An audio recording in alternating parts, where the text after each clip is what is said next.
Hello. Hello, everyone, and welcome to another Tuesday live stream chat here on the Living Room Community Art Studios Instagram page. It's so great to see you there. Hello. Hello, folks who are joining us. This is just something we try to do every Tuesday, 1 or 2 p.m. It's where we connect with an artist or maker in our community, and our community these days can be anywhere in the world, which is it's just fantastic. And we just chat with them. We just hang out for about 45 minutes to talk about how they're doing during this time, their creative process, how they use it in their own life, in their own community. It's just it's a way we can connect and keep in just learning about one another and learning about creativity and art and making and how we navigate these.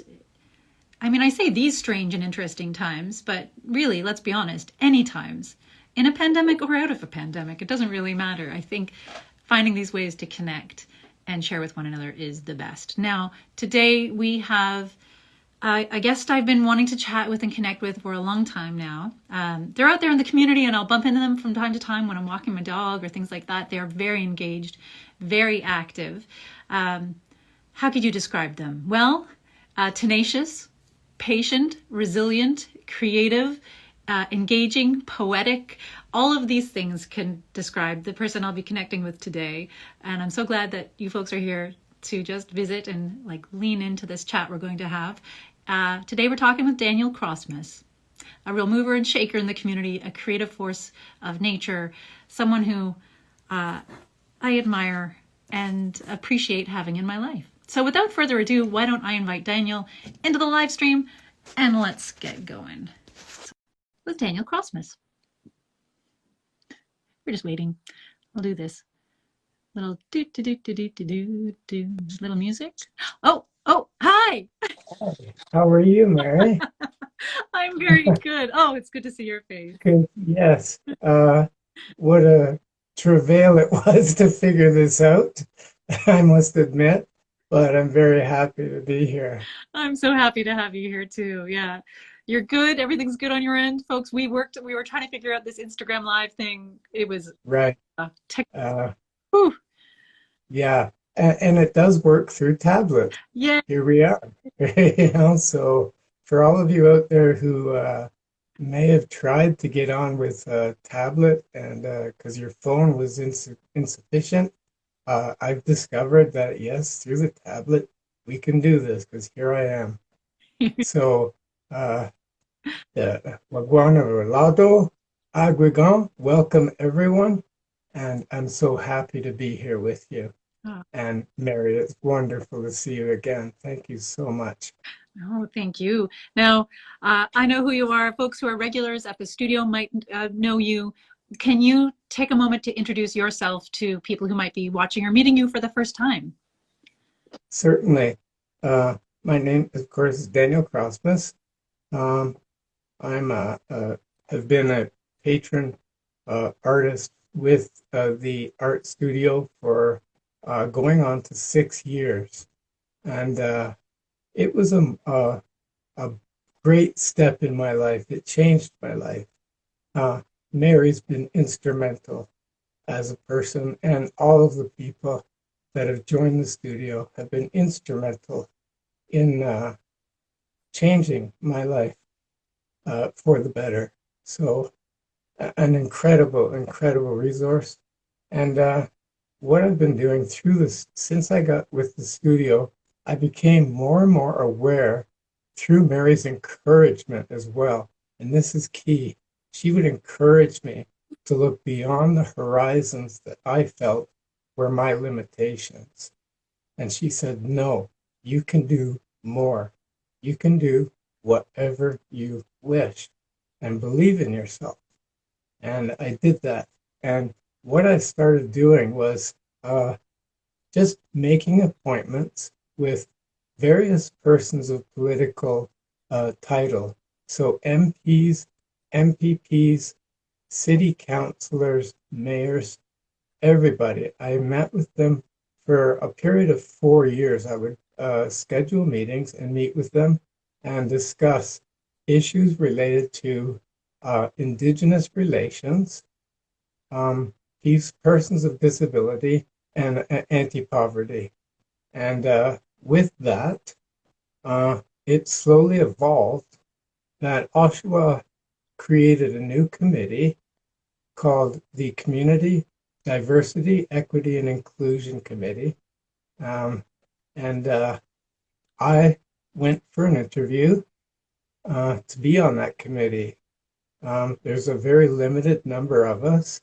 So, wow, I was very fortunate to find that I was accepted on this committee.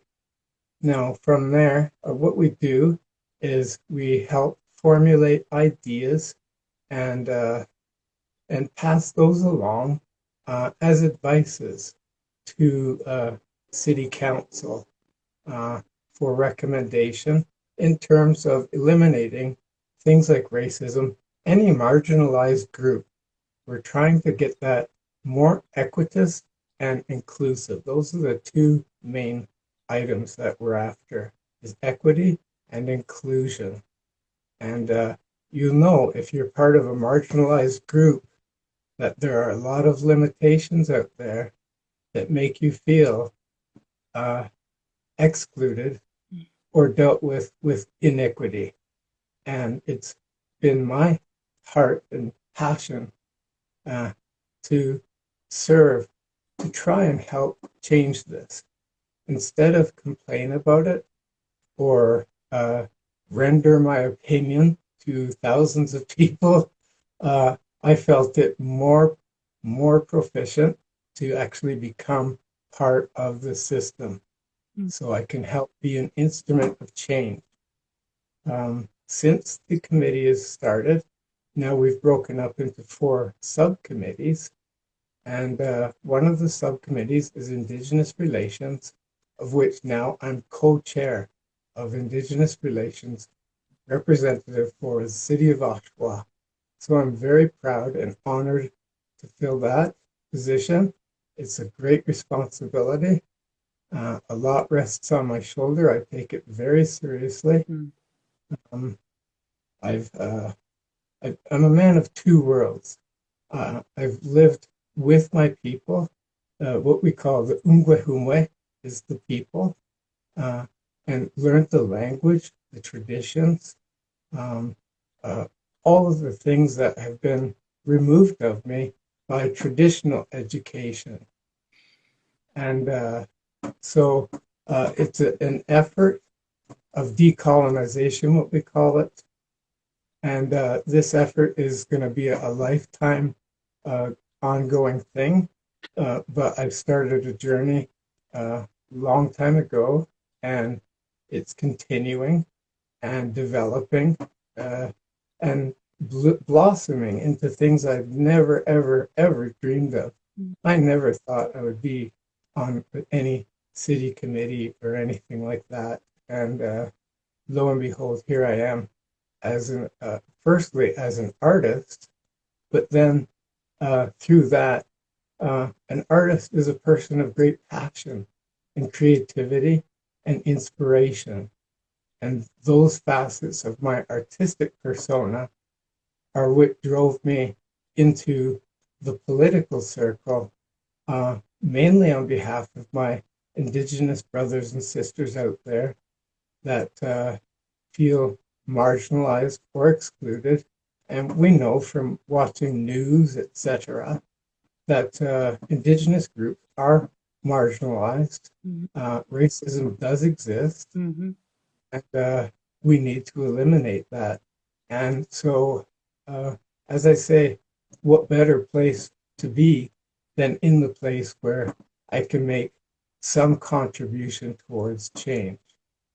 I think that's better than just sitting back saying, I wish things would change, right? Yeah. I Uh, There's so much there. You're such an there's so much about you that I find so inspiring and encouraging and uplifting. As I'm listening to you speak, I keep hearing these words, like the words that are coming up. There seems to be so much about making and creating and being engaged in things, and those are all things, as you've pointed out, that artists tend to have. We tend to Yeah. be those things naturally. So Yes. what how like what role do you think your creative self plays in that? Like, do you think you are as effective as you are in moving forward and being a part of this creative change because of your artist self?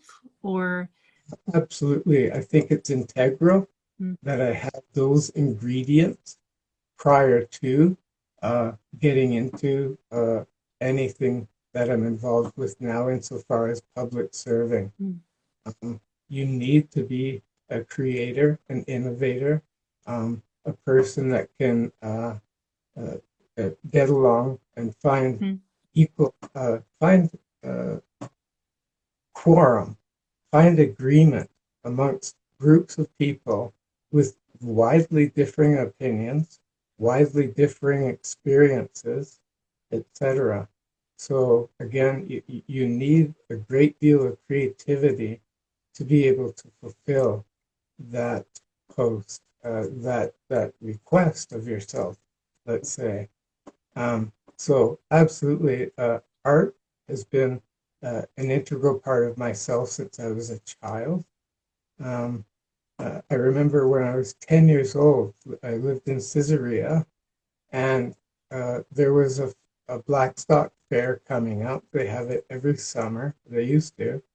And the teacher said, anybody that wants to submit an art piece for the contest at the Blackstock Fair can do so. Here's the categories. And I gave it a glance over and saw the category transportation. And what I did was uh, took my shoe off, put it on my desk, and drew my shoe. And that won first place. So when I didn't even know because I spend the summers on my home territory, Tyndonega. mm. So when I got back, I went to school, grade six, and the teacher comes up to me with an envelope of money, an award, saying, "You've won first place for the art contest."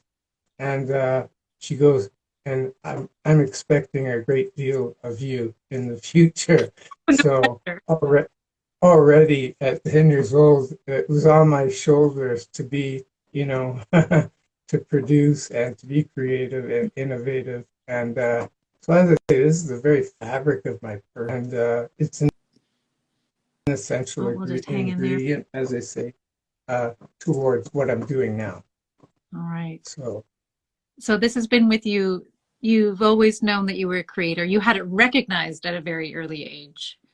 That's an astonishing I, thing to happen to a young person, that kind of recognition early on. I never won any contests. That's just not a part of my experience, really. Uh, but I can imagine that must have felt like, okay, I better show up to this. oh, uh, I was astonished, really.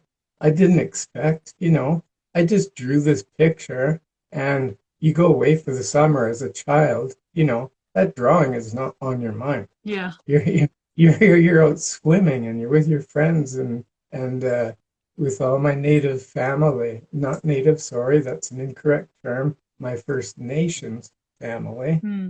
Uh, and I will specify native simply means where you are born. Okay. So anybody that's born here in Canada is a native Canadian.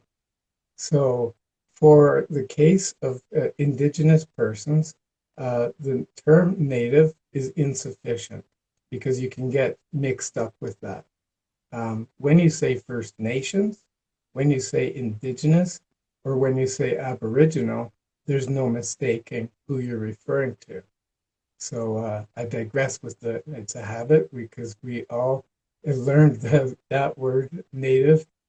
We still call amongst ourselves, we still use the term Indian, Hmm. because for years there was Indian affairs. Yeah. My status card, the last status card I had, still said Department of Indian Affairs on it. Okay, so it wasn't so long ago that we were still officially Indians. And when I looked into the history of that, you'll find that Christopher Columbus landed on islands, the islands chain south of the U.S. Um, when he got there, he was an Italian, but he was working for the Spanish, Hmm. and he had very poor Spanish skills. So when he saw the people, the magnificent dress, the cities that they'd built were so astonishing, he wrote down in his journal, Los Indios, which means those amongst heaven. And uh, okay, so that's where the word Indian came from for us. And at that period of time in history, um, the geographical area now called India, was called Hindustan. Hmm. There was no India. So really, in historical context, we were the first ones called Indians uh, prior to anybody in the European continent mainland. Really? Yes. Huh. So, so this is why, and we, amongst ourselves, the family, and that we laugh and we say, well, it wouldn't sound right to say, let's sit down and watch a Cowboys and Aboriginals movie. So, uh, we just tend to use that. One of our popular food items is a fry bread with a chili on it, which is so delicious, but we call it an Indian taco. Okay? And it's magnificently delicious. And I would love to see a First Nations restaurant or even a truck in Oshawa. I think Well, the market is there. That would take off, I think, huge. I Because from my experience with the political people as well as the public, just canvassing and speaking and educating and learning mhm. uh, and teaching as well, I found that a lot of people are interested in First Nations things, but are reticent to ask. Oh, They almost feel like they're offending you if they ask something about indigenous things. So, and I always say, no, no, feel welcome. Um, I've taught at high schools as a guest teacher indigenous studies, okay, and I have no accreditations uh, regarding being a teacher. However, I have gained enough knowledge and wisdom that I can fill many hours uh, with facts and things that people just say. They all say, "I had no idea," or "I often wondered what that meant," and now you've cleared that up for me. Thank you. And I was received very wonderfully at the high school as well. I can. It was a great experience. I think anyone who's watching or listening now, like it's obvious you have a natural gift for sharing, for educating, for yeah, for there's a natural kind of teacher that is in you. So, and I've seen it at the studio time and time again. But I think Yes, like there's that interesting piece. I understand as as a from like a white settler perspective, there's a sense of uh, I feel like it is part of our responsibility to train ourselves, to educate ourselves, because the knowledge is out there, the resources are out there. So yeah, I kind of, opinions are my own, but yeah, I think folks like myself should be a little nervous because you should be yeah, like actively trying to learn about these things because there's so much information out there. But when there is. we're lucky to have community and to be in connection to people like you, to be in relationship with people who are open enough to share, who are excited to share. Yes, I'm very happy to. Yeah, like that, Yeah, what a gift, what an opportunity. But I do yeah, like I think that nervousness is perhaps not a bad thing. I think it's time for us settlers to be unsettled a little bit, borrowing from that great book, and just to become comfortable with being uncomfortable because it's been such a long time where we've put that onto others. Um, yeah. Well, uh, as a Mohawk, our main objective in everything is what we call skana, peace. Mm. Um, Even our warriors are called, skane rangagete, meant peace warrior. Uh, so for us, peace is integral. Mm. Mohawks were part of the Five Nations. Which is really, it was a democratically formed union of five separate nations, and it was actually the first working democracy in world history. Mm. So prior to this, the Five Nations, there had never been any country or nation that had actually uh, taken on a democratic government. And both America and Canada, for the record, have it clearly stated that they borrowed from our model to make the democracies that work today in America and Canada. So, There's so much that we owe our Indigenous uh, community members, our Indigenous hosts. Like there's so much, and maybe this is maybe I could see you doing live streams. I could see you doing your own. Like, a blog or something. definitely, like because the other piece that runs through you, alongside with this desire and a passion for raising awareness and educating and advocating, there is that desire to create and to be seen. Um, I think, like when I remember watching you create at the studio, it's like seeing another side of yourself, something that could not be communicated with words alone. Can you talk a little bit about all the different things you make, that your processes of creative self-expression? um, yeah, what I find I'm drawn to in terms of material Yeah. itself has always been natural things. Mm. And I have a thing, some people have it, some people don't. It's called pareidolia. And what that means is you look at patterns, say on irregular patterns, say on a plywood. I'll stare at that for a moment and say, I see a horse. I see a man's face.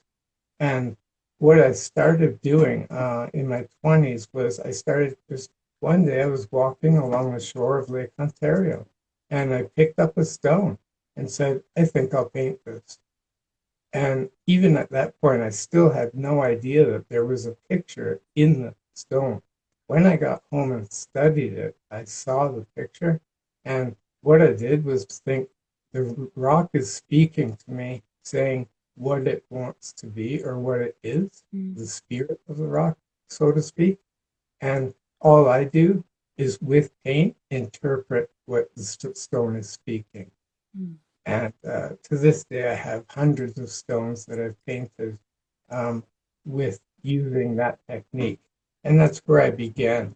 But I love to work with natural materials. Of course, being First Nations too, you're using a lot of uh, natural materials to make all of the traditional items that they used to use or still use.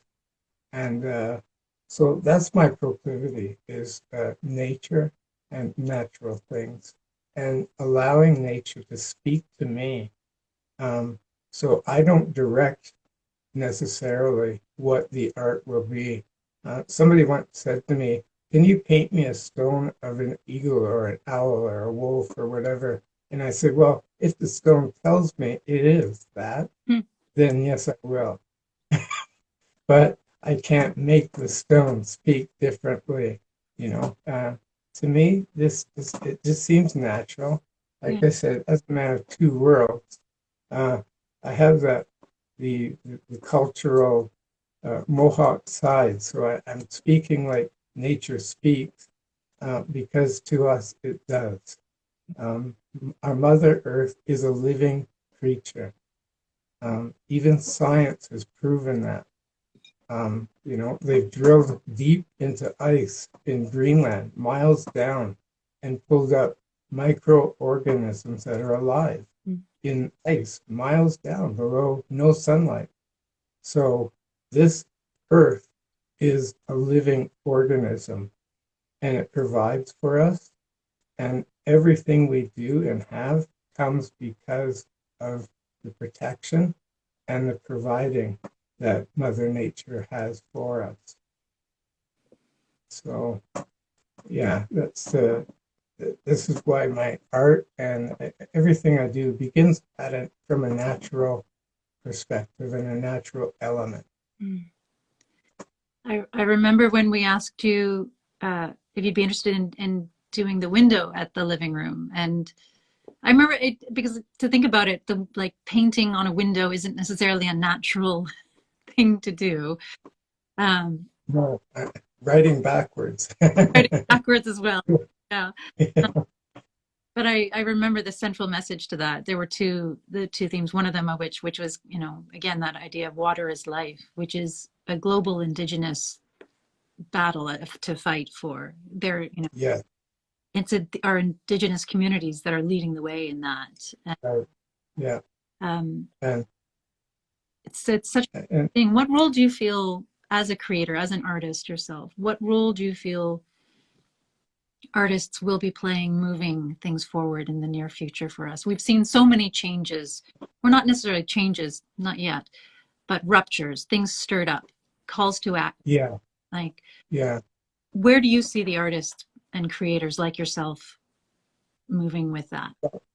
To me, being a man that studies and learns a great deal, I love to learn and have studied and researched things beyond my formal education for many years. Mm-hmm. Life is a school, and everything can be a lesson if you view it correctly. Now, um, I lost my train of thought there. What was your original question there, Mary? I I'm sorry. any questions, so it's my own darn fault. I was just wondering if you had a vision, um, or how you imagine artists would contribute Oh, okay, yeah. to things moving forward Um, in the world, to seeing real change yeah, beginning to occur. okay. Well, to me, is well, not just to me, to all of history, you'll see that art is culture. Mm. And you've often heard the parable or proverb or whatever you may want to call it, that does life mimic art or does art mimic life? And I would say that art is mimicking life. It's a reflection of who we are. Mm. It's a reflection of how we're thinking. And if you look at art through history, you will see how that society thought. You will see what they dreamt of, their aspirations, their intent behind the imagery or the sculpture or what have you. Mm-hmm. Art can even be used as propaganda, you know. So it's an essential part of being human. Um, you cannot separate art from human beings. The creative forces are there, and they seem to attract everybody, even those who aren't artists, Mm. are attracted to art and the effects of art around us. Um, you know, if a person doesn't know how to play guitar, they still have a ton of music that they love, Yeah, you know, and music is art. yeah, I write poetry, which is art. yeah. And you'll find that poetry often winds up into, it can turn into a great monologue piece. It could turn into a nice article. It can be informative and poetic. I find linguistic eloquence is essential. Um, and in that tenor, again, art is a very fabric of culture. And since we as human beings, uh, we we are all persons of culture, Mm. of a culture. We identify with culture, and art is an indispensable part of that. So I couldn't agree more. Yeah. I think, I mean, and I think too, especially over this last year, it's been shown as well. It's like art is it's not only like you say a reflection, a documentarian. It's also a tool for our own wellness and how we like it helps us. It, You know, it informs the world around us, but it also helps us take care of ourselves so that we can be in the. yeah, Uh, yeah, it's very therapeutic. how Um, use how or and this might be too personal, so feel free to not answer this if you don't want to. But is there a way that you want that you could share with us how you use creativity to help in your own wellness journey? um, well, what I find, no matter what is going on in my life, uh, so for some reason, I'll turn that into poetry Mm, somehow. Um, and some people will get it, some people won't, because I don't necessarily write in a documentary style. I am writing from an artistic perspective. So, what I'm trying to do with words is create images in your mind mm, with the words. And with those images, you will be able to connect and see a story or understand an aspect that you otherwise may not have had the words to express. A lot of people have read some of my poetry and said, you know, I've felt this mm, before myself, but I've never known how to express it. mm. Thank you for sharing this poetry or this piece of poetry because now I see a way that it can be expressed and it validates them in their feelings, etc. Yeah.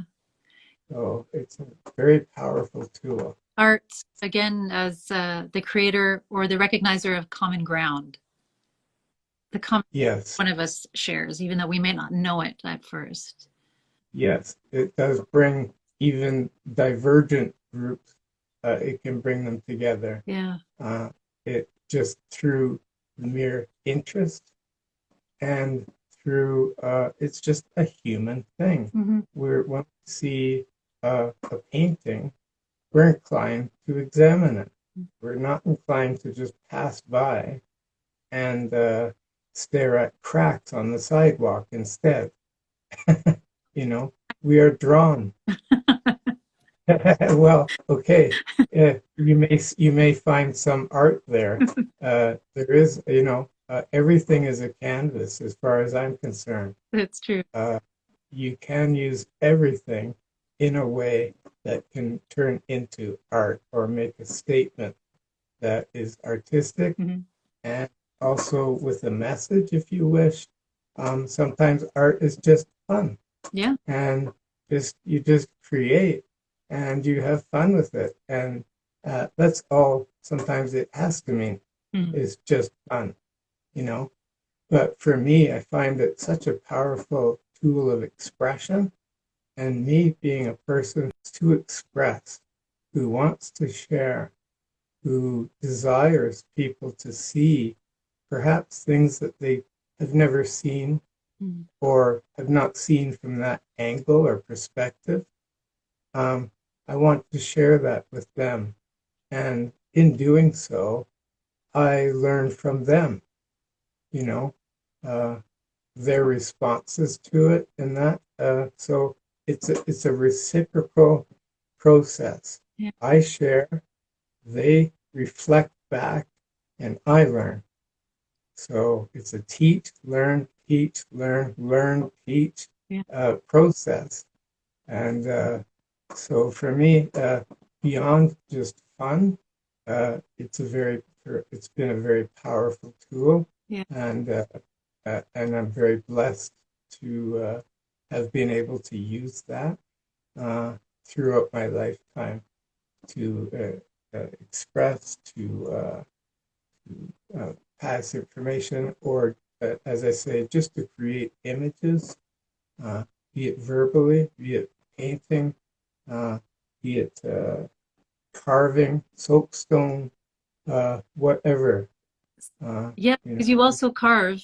I'm not sure how, I don't know if I've seen as many of your carvings as I have other works of art that you've created. And do you have anything on hand that you could show us? I know that might be asking a lot, but I've, Well, I uh, what I featured with a few weeks ago, a good friend of mine, and you know him as well, Robert oh Bell. yeah, He came out and he's a very good photographer as well as being a realtor. He's an excellent photographer and a great guy. hmm, So I messaged him. I've known him for years. Uh, Actually, I met Robert when I was dancing at powwows. So I would be up north, and there's this guy in the audience shooting with a long lens pictures really? at powwows. And in between dances, I would eventually spoke to him and found, oh, you come from Oshawa too, and you drove all this way to take pictures. Now, obviously, this is a man that has some interest in the indigenous culture Hmm. and wants to document it through a photo documentary. And so I called Robert, and what we did was we took photos of a piece I made 5 years ago, and I've had the opportunity to show very few people. So this is a great opportunity.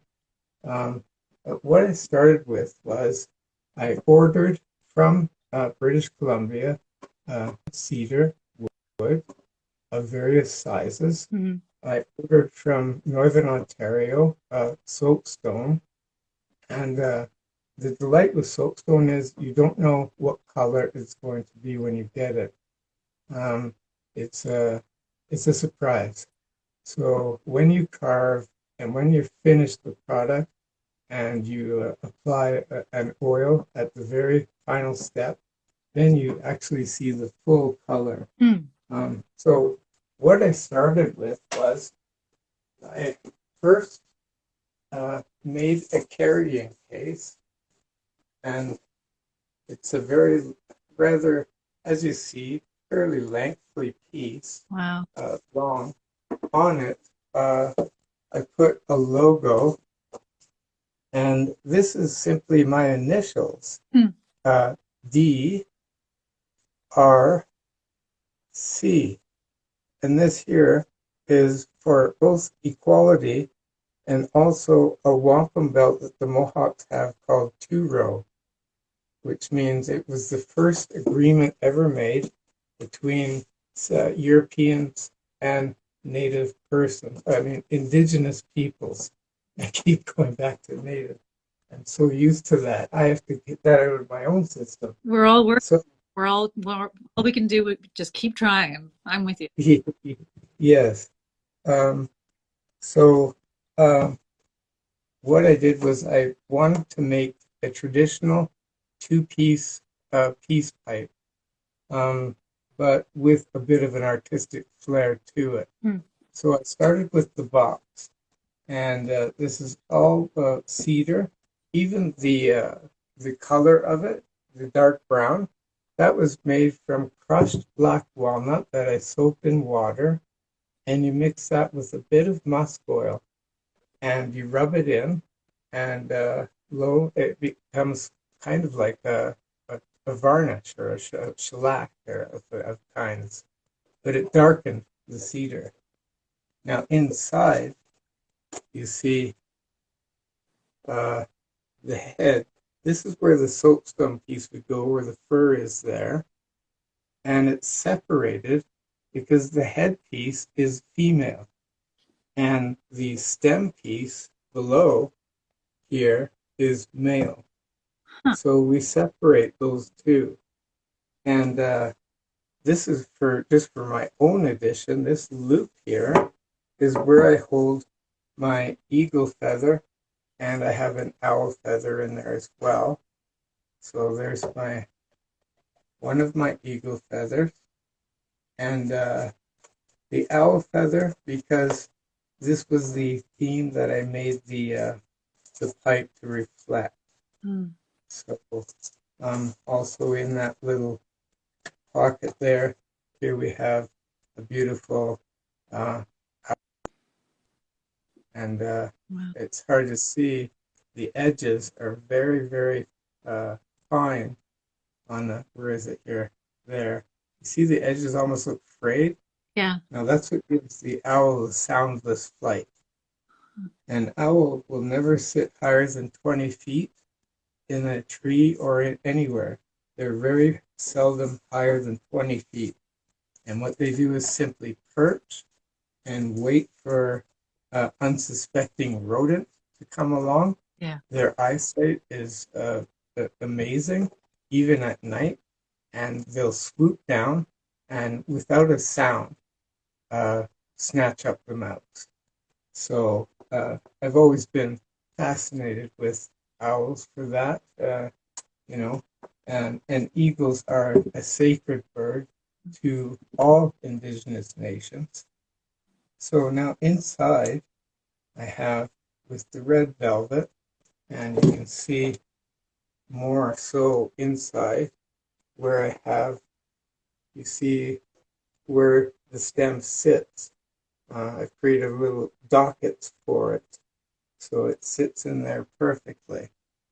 And then I took this cedar block. This was 3 inches by 3 inches, and you have to start that large. And this isn't 3 by 3; Hmm. it's much smaller. Why do I need such an excess of wood? Because the drill was that I used to go through was 12 inches long. And what it will do was it will follow the grain of the wood. So when I start the drill at the top, I'll start at the center. What comes out at the bottom might be 3/4 of an inch away from the edge.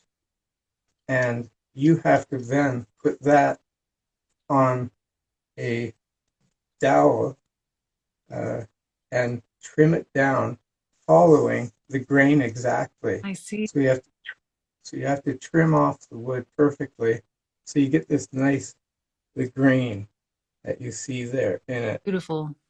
Yeah. You know, and uh, it turned out so beautifully. To me, it's I was really it took me periods of a whole summer to make this.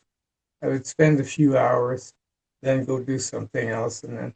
But a whole summer I spent making this, Hmm. and the box was quite a job in itself. Yeah. And then I got to the pipe itself. Now this stem we see has a this is an antler that's been uh, carved down to be the mouthpiece of the pipe. Wow. So there, you kind of there like that. Here, this is a small eagle feather here on the pipe. And at the end here, this is a hollow bone connector. It's a hollow deer bone, and it goes about this far into the wood. And the purpose for that is, well, if you were to use the pipe, the heat from the burning tobacco would start to burn the wood, and you would wind up smoking the pipe itself, Hmm. which wouldn't be very tasty, or or it would make you choke, and it would be rather noxious. Yeah. So the bone connector is there um, as a protection inside the wood, and also as as I say, a connector. So this is the soapstone piece that I made, Wow. and what we have here is, as you can see, I'm trying to get the right light. There's an owl's face right there, Yes. Yes. and and this is, you see where it connects right there. Yeah. And what I've made is like a hollow stump. I thought I'm going to make a hollow stump looking thing out of this. Mm. So if I turn sideways, you see there's even like a root branch here Yeah. that I've made. Here's where you're going to put your tobacco, right there in the stump. And this is more of the stump coming out in the back here. So I'll just turn that around so you can see Dang. how one might use that. And what I did too in this process of making this was I thinned out this area right around here. Mhm. So if you were to use it, it would actually glow. It would light up around here because I thinned the soapstone just enough. And with soapstone, when you get it, you can actually carve with your fingernails. It's really soft. Really? Which yeah, which is why I guess they call it soapstone. It's literally it feels like soap. It's a little harder than actual soap, but you can scratch and carve with your nail.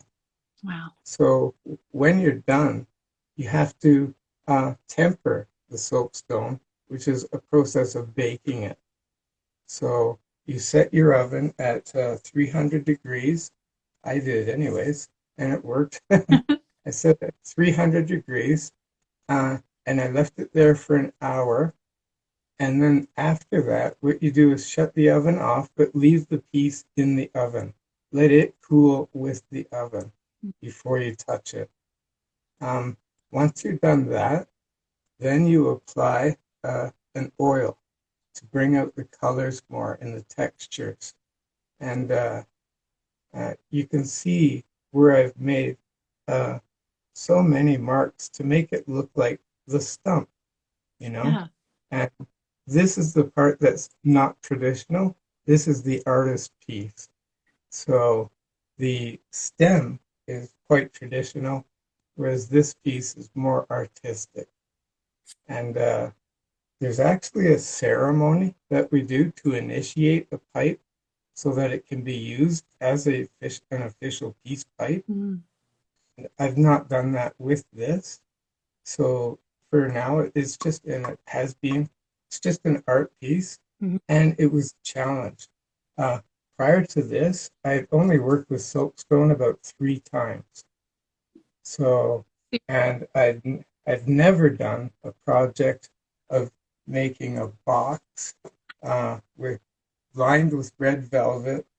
Uh, I've never made a stem, a traditional stem before. It was all uh, by fortune that I had access to the materials and tools, Mhm. and I took ready advantage of that, um, and used everything. And what came out was, and it's beautiful. I think I've adorned it here with this is a little bit of rabbit fur Mhm. and some ear frills. And frills for indigenous people, a lot of people ask me, why do you use frills on your clothes? Okay, for us, this is the energy of Mother Earth comes upon us, or even some negative energy. The frills allow it to flow off of us. Huh. So this is why we use frills on a lot of things, on our shirts or our traditional clothing Yeah. and traditional items. You'll see frills. And that's the purpose, is to allow Mother Earth energy to flow and also to allow negative energy to flow away. So, and when we get the piece, as you see, I said male and female, and you can see why. Yes. I won't explain further. but, but in the end, here we have, I'll stand back, and you can see it's quite of size, a length, Beautiful. okay? And we would hold this so, like this, okay? And often, usually with the left hand, Okay. and this is also the hand that holds the eagle feather, etc. Why? Because the left hand is closest to our heart. It's the sacred hand. So left is sacred to us. And funny thing is, my grandmother, when she was growing up in school, Mhm. um, they took a ruler to her knuckles so badly, being a left-handed person, uh, until she became right-handed. And this wasn't even residential school. This was just regular school. Mm. And there was still that uh, racism and the belief that anything left is of uh, evil nature. It was a Christian ideal, I suppose, an antiquated one, Yes. but it was still in practice Yeah. at that time.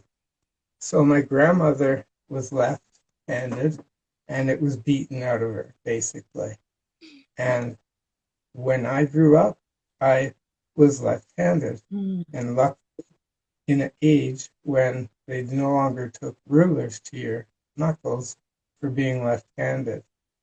So, uh, so this is my sacred hand creating my poetry, my art, everything. And here I hold this nice piece here. And as I say, we would fill the hollow stump here, and you would light only a wooden match. You do not use lighters. Anything with metal Mm. is not welcome in traditional senses.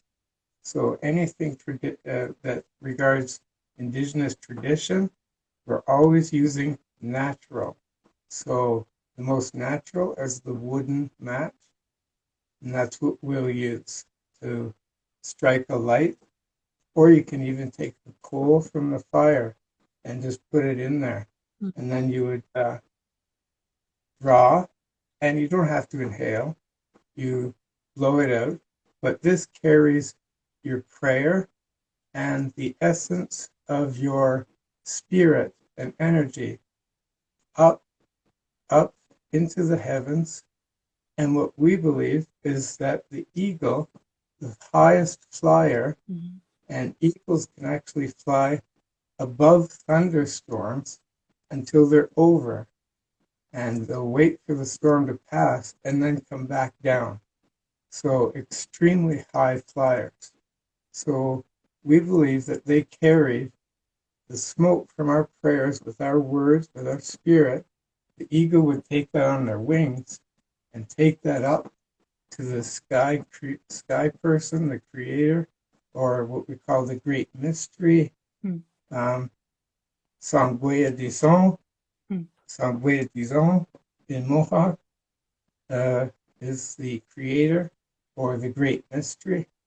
And yeah, so this would be an example of a traditional slash artistic native piece. And as I say, the work was unreal. You need a Dremel kit for carving soapstone. So you got to have a Dremel kit with a lot of different tools Yeah.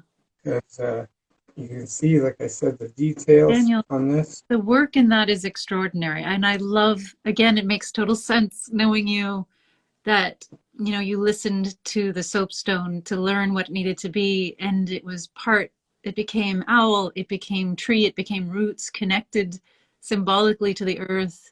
Like all of it's just extraordinary. And I need to take a moment to thank you for your teachings as well. Um, I again, your generosity of spirit, your openness of heart and mind is such an extraordinary thing. And I'm so honored that you've taken some time to share just a little bit of not only who you are, but to also speak to your traditions and your hopes for the future. I'm so honored that you took some time, were able to share that with us in the Yeah, community today. yeah.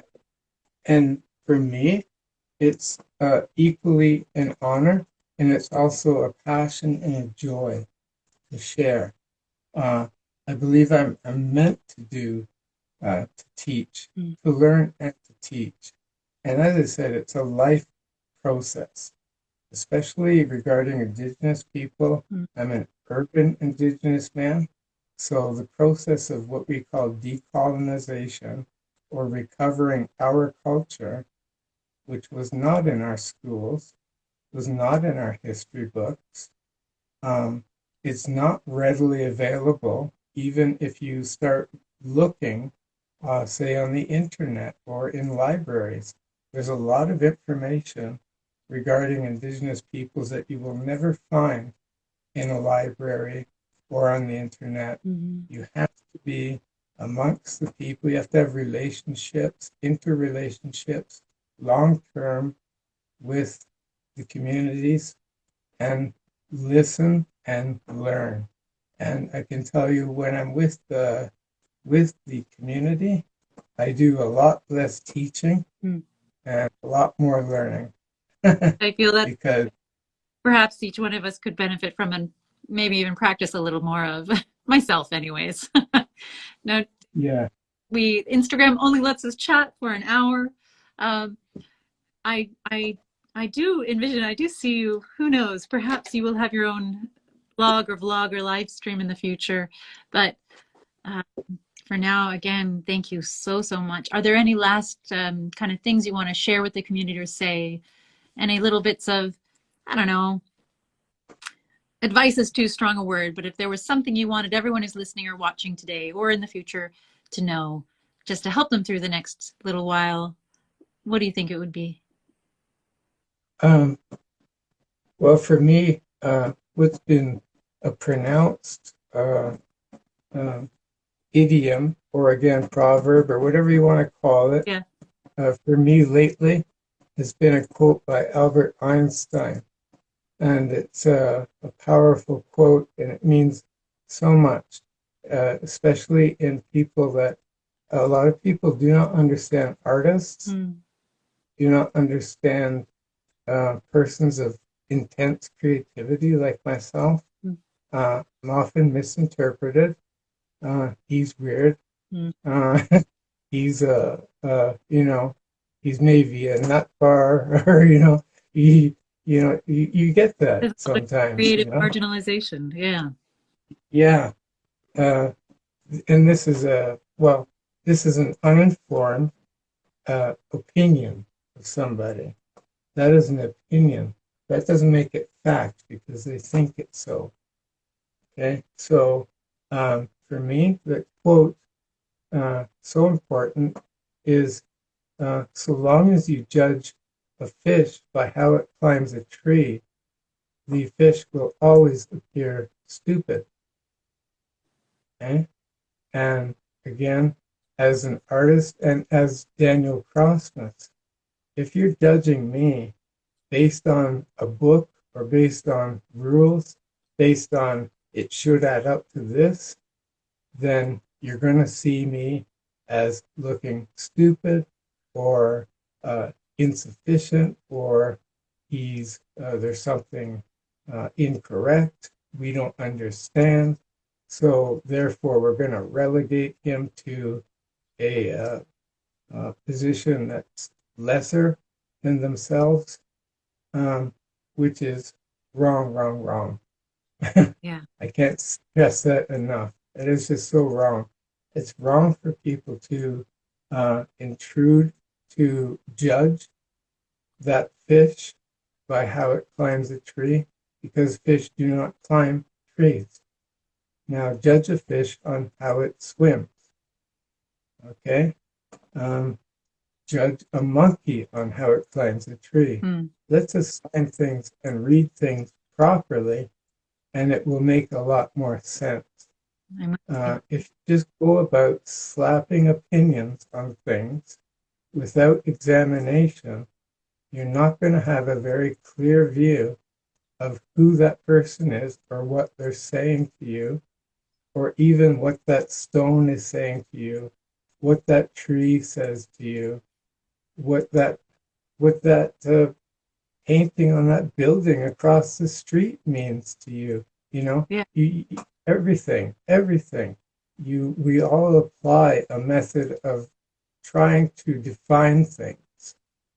And I find readily that people that readily find things that they don't understand in somebody, they're too quick to relegate that person to someone that is perhaps to be dismissed, Mm-hmm. invalidated, minimized, or marginalized. And there I am, again, bringing us back to the committee and Indigenous relations, and let's get together, let's work together as a family Yeah. because we are all family in the end. Oh, We are all human beings. I love that. And you know what? We might have another conversation soon, but it's going to stop us and lock us out soon. So, Daniel, again, I want to say thank you so much for that, for the message, and for offering this opportunity to come together and learn. Thank you. Yahweh Giwahi, thank you very much, Mary. It's been such an honor, and I'd be happy to do it again. And if you have any ideas about how I can start a format for a blog or whatever, Well, sometimes I need instructions too, we all do. We're all learning day by day. Well, Right, right. all right. I'm going to So, now, and we'll see you again very soon. Okay. okay, to everybody, Skana, peace, and Gonanaragua. I love all of you. Okay? I don't judge anybody. I love everybody. Everybody has something good and worthy to love. And let's take it from there. Thank you. Thank you. Bye, Daniel. Bye now. Oh, how wonderful was that? Are you feeling as inspired as I am? Well, I'm not sure how much time we have left, but we will hear from Daniel again in the future sometime. In the meantime, thank you so much for joining us today. We're going to take a break for a few Tuesdays for the holidays, but in the meantime, I'm wishing everyone so much wellness. And if you can take just a bit of what Daniel was sharing with us, some of those beautiful, beautiful teachings into the new year, what a wonderful way to kick off 2021, huh, folks? Again, thank you for being here. And until we can connect and create with one another again in person, I truly look forward to connecting and creating with you again right here online sometime soon. Stay safe, be well, and thank you for being there, folks. Bye.